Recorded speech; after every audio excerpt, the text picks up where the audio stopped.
Hello students, welcome to in my online class. आज हम पढ़ेंगे ब्लड के बारे में। तो ब्लड क्या है? ब्लड एक तरल संयोजी ऊतक है, यानी कि ये विभिन्न प्रकार की सेल्स से मिलकर बना होता है। संयोजी ऊतक किसे कहते हैं? जो दूसरे सेल्स को आपस में कनेक्ट करता है, दैट इज संयोजी ऊतक। तो ब्लड को रुधिर भी कहते हैं, खून भी कहते हैं। इसकी स्टडी सेरोलॉजी या हेमेटोलॉजी कहलाती है। तरल संयोजी ऊतक के ब्लड प्राकृतिक कोलाइड है। कोलाइड जो होता है किसी कोई विलायक के अंदर कोई विलेय डिसॉल्व है, परिक्षेपण माध्यम के अंदर परिक्षिप्त अवस्था का डिसॉल्व है, तो दैट इज प्राकृतिक कोलाइड। जैसे शहद भी एक प्रकार का कोलाइड है, दूध भी एक प्रकार का कोलाइड है। इस तरह से ब्लड का पीएच होता है 7.4, यानी 7 से थोड़ा ऊपर होता है, तो हल्का क्षारीय होता है। मेल के अंदर जो ब्लड की मात्रा होती है 5.5 लीटर के समथिंग होती है। ये कोई फिक्स नहीं है, इससे थोड़ी प्लस माइनस हो सकती है। फीमेल के अंदर 5 लीटर होती है, यानी फीमेल के अंदर ब्लड की मात्रा मेल की तुलना में थोड़ी कम होती है। ब्लड का निर्माण होता है जो वयस्क अवस्था में जो होता है बोन मैरो के अंदर, अस्थि मज्जा के अंदर होता है, जबकि भ्रूणावस्था में लीवर यानी कि जिगर या यकृत उसके अंदर होता है। स्टोर, जो हमारा जो स्प्लीन है, प्लीहा है, वो हमारा एक प्रकार का ब्लड बैंक है जो ब्लड को स्टोर करता है। यानी कि एक्सीडेंटली कंडीशन में, इमरजेंसी कंडीशन में ये ब्लड हमारे काम में आता है। ब्लड का जो हमारे जो आरबीसी का कब्रिस्तान किसको कहते हैं? स्प्लीन को ही कहते हैं, यानी कि प्लीहा को ही आरबीसी का कब्रिस्तान कहा जाता है। हमारे ब्लड में प्रति डेसीलीटर के अंदर 200 ग्राम कोलेस्ट्रॉल होता है।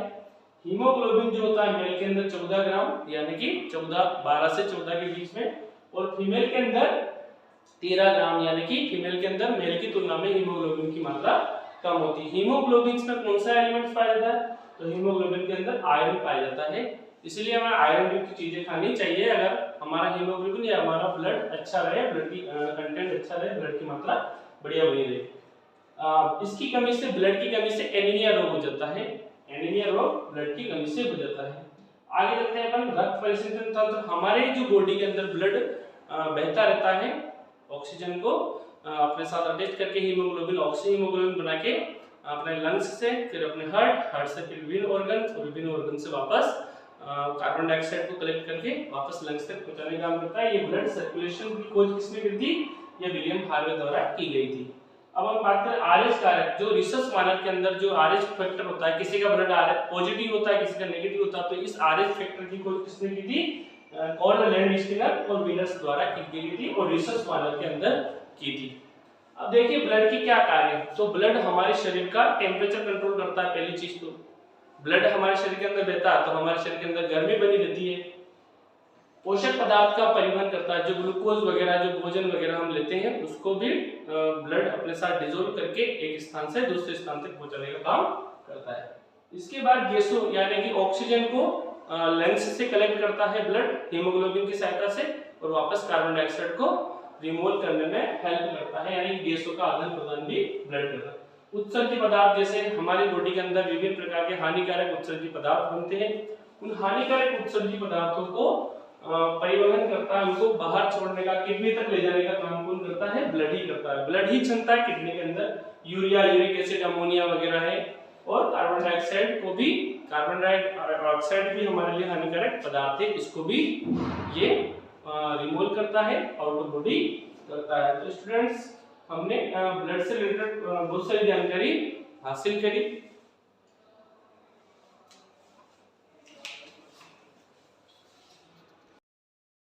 ब्लड के क्या क्या कंपोनेंट्स हैं, यानी ब्लड के क्या क्या घटक हैं। देखिए सबसे पहले ब्लड के अंदर जो 55% यानी 55% प्लाज्मा होता है, जो कि लिक्विड पदार्थ है, और 45% इसके अंदर होता है कार्पस यानी कि कणिकाएं। तो 50% से ज्यादा लिक्विड फॉर्म की वजह से ब्लड किस फॉर्म में है? लिक्विड फॉर्म में। यानी कि आधे से ज्यादा अगर कोई चीज में पानी है, द्रव है, तो द्रव अवस्था में रहेगा, तो सॉलिड जो है इसमें कम मात्रा में होता है। अब देखिए इसमें प्लाज्मा के अंदर क्या क्या चीज होती है। तो प्लाज्मा के अंदर फाइब्रिनोजन प्रोटीन्स वगैरह होते हैं, जो कि रक्त का थक्का बनाने में काम करते हैं।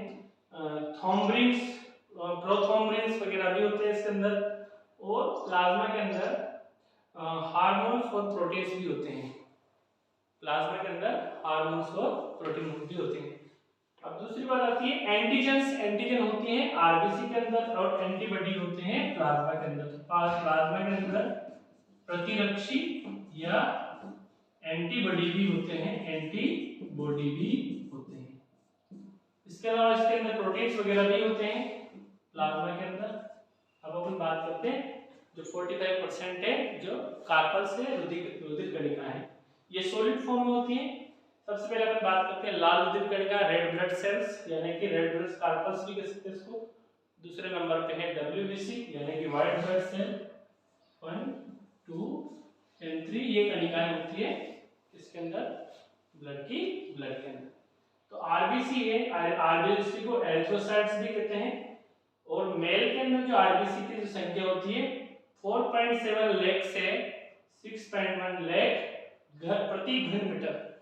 प्रति घन मिलीमीटर, यानी कि प्रत्येक घन मिलीमीटर में 4.7 लाख से लेके 6.1 लाख मिलियन इतनी सेल्स होती है मेल के अंदर। और फीमेल के अंदर 4.2 लाख से लेके 5.4 लाख प्रति घन मीटर होती है, यानी कि आरबीसी की संख्या फीमेल में मेल की तुलना में कम होती है। अब आरबीसी का जो जीवन काल होता है वो कितना दिन का होता है?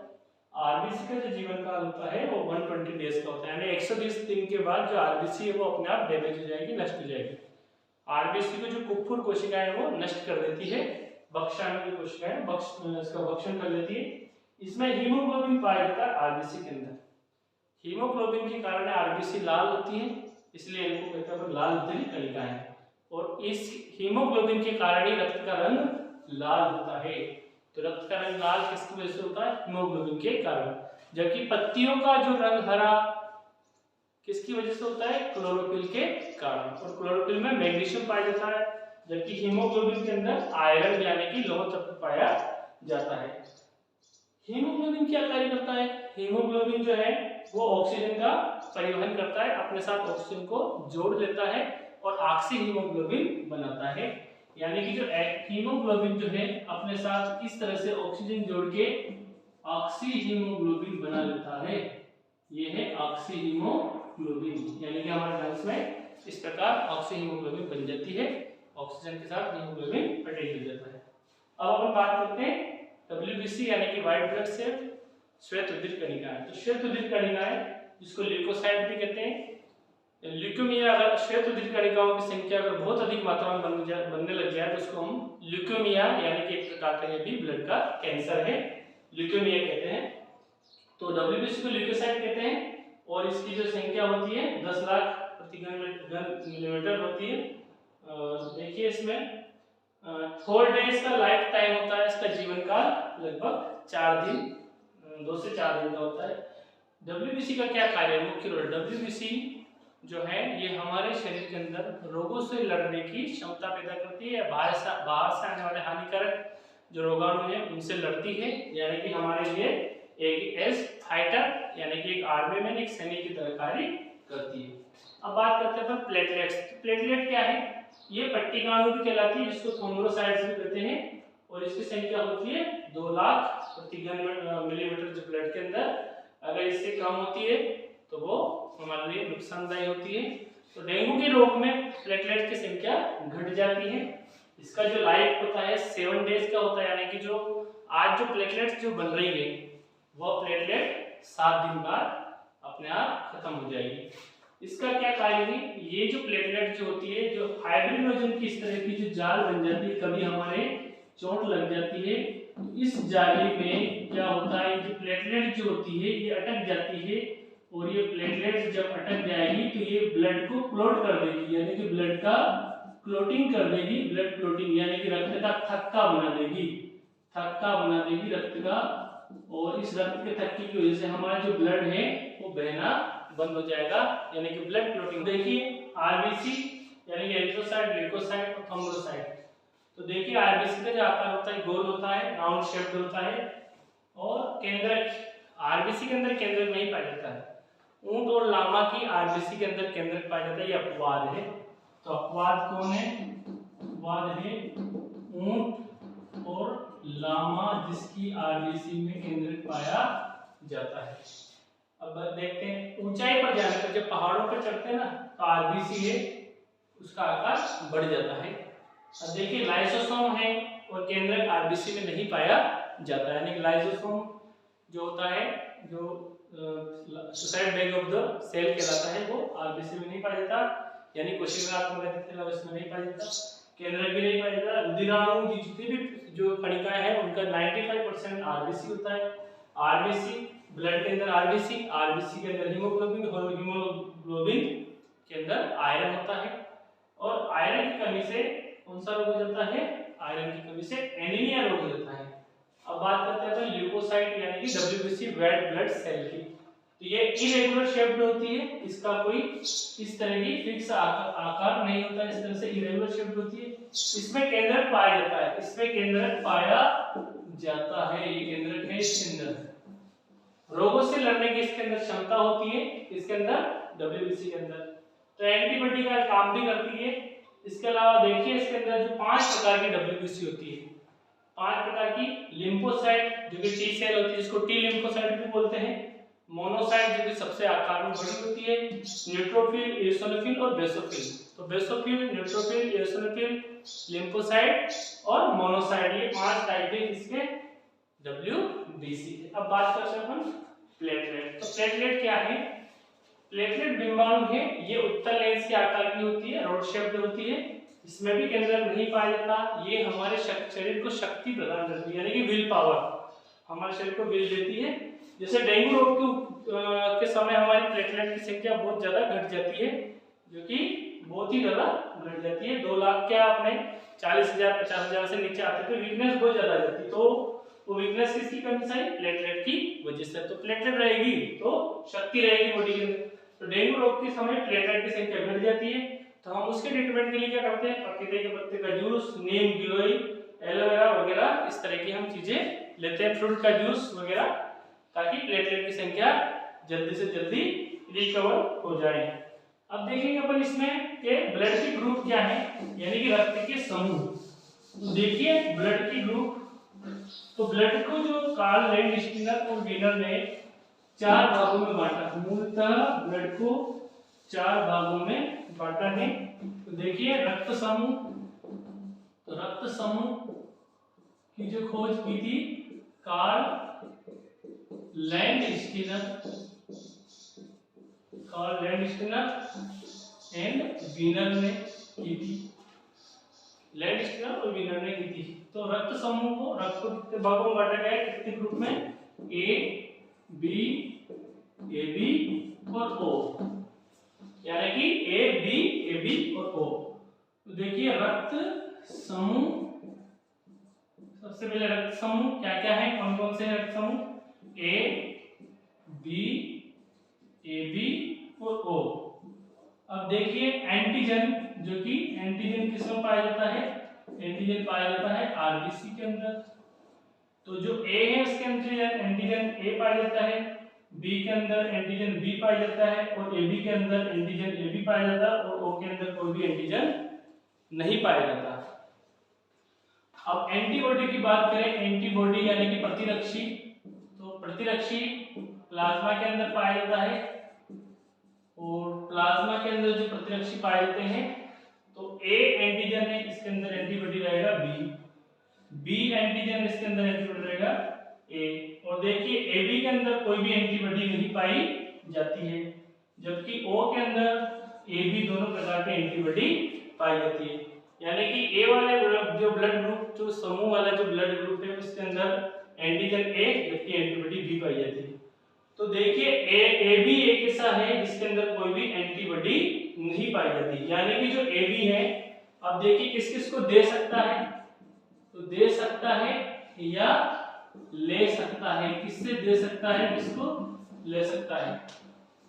तो देखिए ए बी जो ग्रुप है वो सभी को दे सभी से ले सकता है। तो ए बी जो ग्रुप है वो ए को भी दे सकता है, ए से भी ले सकता है, बी से भी ले सकता है, और ए बी से भी ले सकता है, और ओ से भी ले सकता है।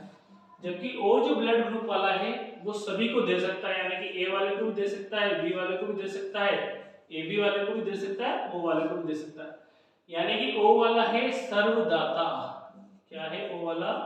सर्वदाता। और ये है सर्वभोगी। ग्राही, यानी कि ये सभी का ब्लड एक्सेप्ट कर सकती है। अब ए वाला किसको दे सकता है? देखिए, ए वाला ए को तो दे नहीं सके, इसके अलावा ए बी को भी दे सकता है। किससे ले सकता है?